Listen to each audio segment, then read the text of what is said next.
Prices of so many things have skyrocketed lately, leaving a lot of people looking to see how they can save money doing everyday things.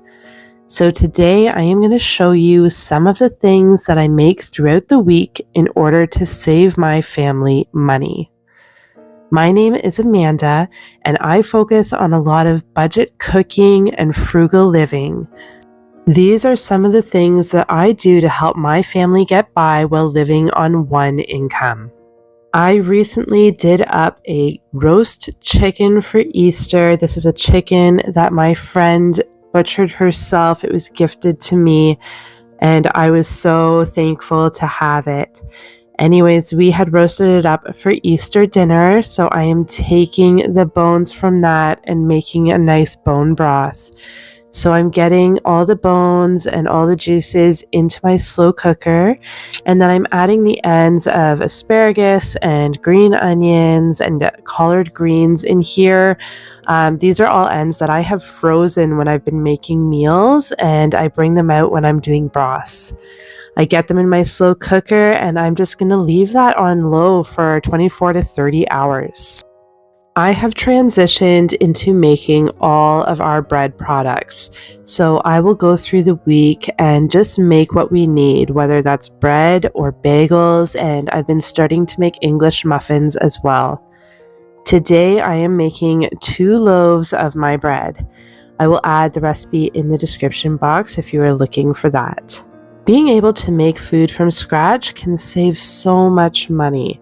I have an entire video going over all the baked goods that I make and how much money that I save doing that. I'll link that in the description box if you'd like to take a look at that as well. On top of saving a lot of money by cooking from scratch, you are also able to control the ingredients that go into these products.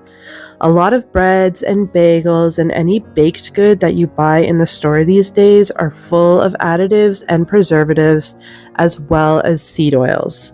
We are trying really hard to get away from that, so I am definitely taking the time and effort to make ours from scratch. It just tastes way better than anything else. This bread is also able to freeze, so I can make a bunch in advance and just throw them in the freezer. I also find bread really easy to work into my day as well because I can split it up into 3 or 4 different tasks. So I just get my dough made up and then I can let it rest while I go to do other things. Then I can come back to it, get it into my loaf pan, and then I can go and do other things again. So it's easy to kind of work into my day that way instead of just thinking of it as a chore that I have to do. And there is honestly nothing better than the smell of fresh baked bread in the house. I just love it. I also really love doing a cinnamon raisin bread, but I just did not have the time this week, and I'm also out of raisins. By the time I was able to show my bread, it was the next day, and there was only half a loaf left out of the 2 loaves that I made. So some more bread making is in my future. I am moving on to getting a ham ready. I had heard that if you soak your ham in water, it will take out a lot of the salt and the nitrates that are put in there. So I soaked mine for 24 hours in some water, and that water was really foggy. So I think that might be true. At least I hope it is. So I like to do this ham as a replacement to sandwich meats. I find sandwich meats are honestly quite disgusting, and I don't like the ingredients, and they're really expensive. It's like $10 a package, and the meat in there is hardly anything. It might be worth 1 slice of this ham. So these hams went on sale at Easter, so I just bought a bunch, and I plan on doing sandwich meat with this. So I cook it up, slice it up, and then I can freeze it and bring it out whenever I want. So I'm just getting ready a sauce that I'm going to put over this ham. It's like a honey mustard sauce. I didn't use my honey because I have a creamed honey and it's really hard to get out of the jar and then mix up, and I didn't want to have to heat it up to do that. So I just used a little bit of coconut sugar, some mustard, and some Worcestershire sauce. and I just mix that up there and get it on this ham.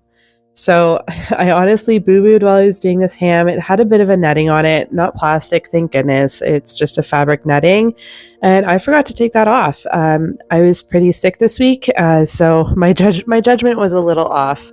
So I made sure I took that off afterwards, obviously, but no harm, no foul. I have never been one to enjoy sandwich meat, and I really hate serving it to my children. I would much rather take the time, roast up some real meat, like a roast chicken or a roast ham or a roast beef, and just have that on hand to make sandwiches with. The sandwiches made with real meat are just so much better, and my kids absolutely love a good sandwich, especially with the homemade bread. So this was their request, so I made sure that I got this ham done so that they could have their sandwiches for lunch. My husband also works from home most days, but he does go into the office probably once, maybe twice a week. So having some meat in the fridge or the freezer that he can pull out and make a sandwich with is so handy, and it keeps him from needing to go out and buy lunch. That is a super huge cost savings. I think that's like the number one rule to living frugally is you don't go out to lunch unless it's maybe to celebrate something, and you don't go out to dinner. Pretty much everything is homemade and done by scratch, and that's kind of the rules that we live by. So I try to make sure that everything I make is from scratch. It saves a lot of money, and the food is just way better. I definitely do all of our dinners from scratch as well. Not that I'm showing that here, but if you're interested in seeing any of the budget meals that I do, I have an entire playlist full of budget meal ideas, and I'll make sure that I link that at the end for you to go check out. Once the ham is carved, I make sure that I am saving that ham bone because I can do a split pea soup with it or a red beans and rice with that. It will be absolutely delicious. So I just made sure that I put that in a Ziploc bag and I tossed it in my freezer for when I want to use that. Moving on to my broth, I'm just draining that out into a pot. I promise there's a pot in the sink. I know in one of my other videos, a lot of people didn't think that I had a pot in the sink and they thought I was just draining my broth down the sink. So I promise you there's a pot in there. I am catching all of that lovely broth. I normally can a lot of my broth up, but today I am going to be using that in a soup. Like I said, I have been sick, so has my husband and my son, so I'm looking for a nice warm soup for us this evening. But that broth can be used in so many different ways.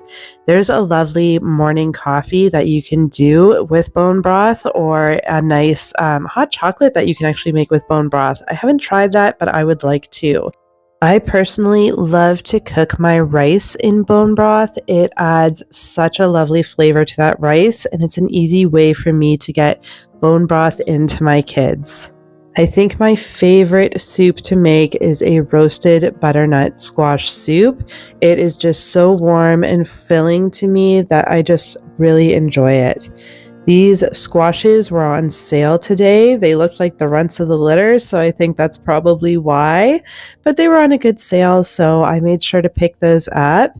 And I'm just going to get them in a roasting pan to give them a nice roast with a little bit of olive oil and a little bit of salt. Making bone broth is honestly almost free because you're taking the bones of something that you've already eaten, something that you would typically throw out, and you're creating another meal out of that. So instead of throwing bones out from a roast chicken or any sort of pork or beef, I've even used chicken wing bones or chicken leg bones to make a broth from that. And you just throw it in your slow cooker with any sort of vegetables, and you just simmer that on low for 24 to 30 hours. And you've got the base of a wonderful soup, and it is so full of minerals and vitamins in there. It's so good for you. I honestly haven't seen the price of what chicken broth or chicken stock goes for in store because I never buy it, but I do believe it's around in between $3 and $5, possibly more if you're looking for a really good quality one. So the amount of money that you save by making your own broth at home is pretty huge, especially if you eat broth a lot like we do. And again, you can control the type of ingredients that go into your broth or into your soup. And making soup from that broth is also one of the best frugal meals that you can do, and it's also quite nourishing. Like I said, when I did my broth, I had saved all of my veggie scraps to put in there. There was onions, carrot tops, as well as a lot of kale and collard ground stems. That adds a lot of extra nutrition to that broth, so the quality of that broth goes up quite a bit. What is your favorite soup recipe? I would love to hear if you could leave that in the comments for me. I find sometimes I end up getting in a rut. As much as I love this butternut squash soup, I would love to try some different soups. So if you guys could let me know what kind is your favorite, I would love to give it a try.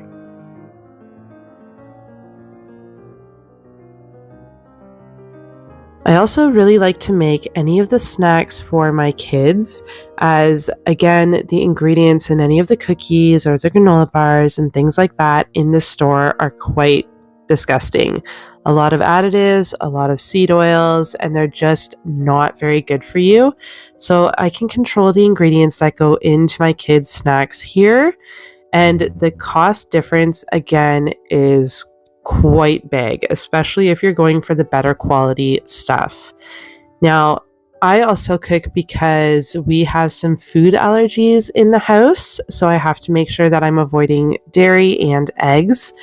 And again, if you're looking for allergy-free cookies, my goodness, I saw a package of these allergy-free cookies. I think there was 6 cookies in the box, and it was $10, and these cookies were small. They were tasty, but they were small, and the cost difference is huge. So anybody looking for allergy-free foods or gluten-free foods or dairy-free foods, they know that the cost of those is really, really big. So making these things yourself is a great way to save money on that. Normally in my baking, to replace an egg, I use applesauce or pear sauce. That can easily replace an egg, or you can also use a banana. In this recipe though, I am using what we call a flax egg. So it's 1 tablespoon of ground flax to 3 tablespoons of water. And you just let that sit for 5 minutes and it creates an egg-like consistency.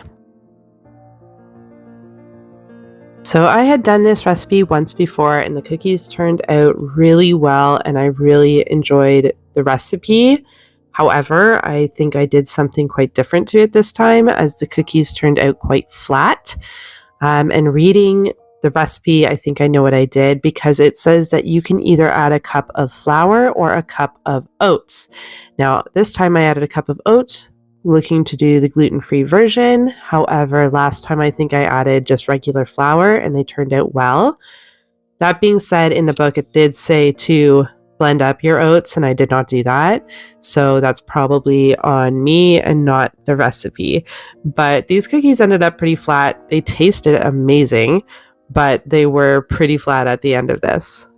Typically, I'll do 1 or 2 snacks for the kids each week. A lot of the times I do muffins. If you've seen my videos in the past, I do a lot of banana muffins with chocolate chips or with berries. However, this week I did decide to do some cookies up for them.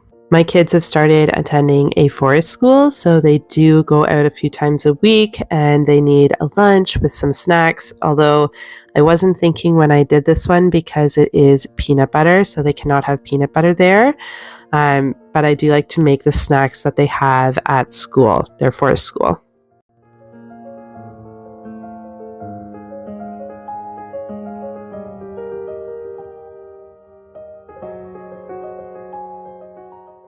So I grow grapes here and typically can them up into some grape juice, but my kids aren't huge on drinking juice and neither are my husband and I. So I like to use these up by making some jello. So right now I'm just taking a couple of those canned juices and draining out the grapes. And then I'm going to get this pot on the stove and get my gelatin in there and get it to boil. Again, this is a great way to get some nice gelatin into my kids, and it's a really easy snack that uses up the preserves that I have in my pantry. I did add a little bit of sugar to this because this is Concord grape juice, and that can be a touch sour. So I added some sugar and I got my gelatin to bloom before I stirred it in and got it all boiling. I let it boil for a couple of minutes and then I add 1 cup of reserved grape juice. It's just room temperature just to kind of start the cooling down process. And then I get it in my plate and I get it into my refrigerator to cool down. Grape juice is also really good if you have the stomach flu, so this kind of doubles as an herbal remedy. And that is some of the things that I made from scratch this week to save my family money as I live on 1 income. If you're looking for more frugal tips, go check out my playlist on frugal living. I'll make sure that I have that attached for you in the description box. Thanks for joining me today, and I'll see you next time.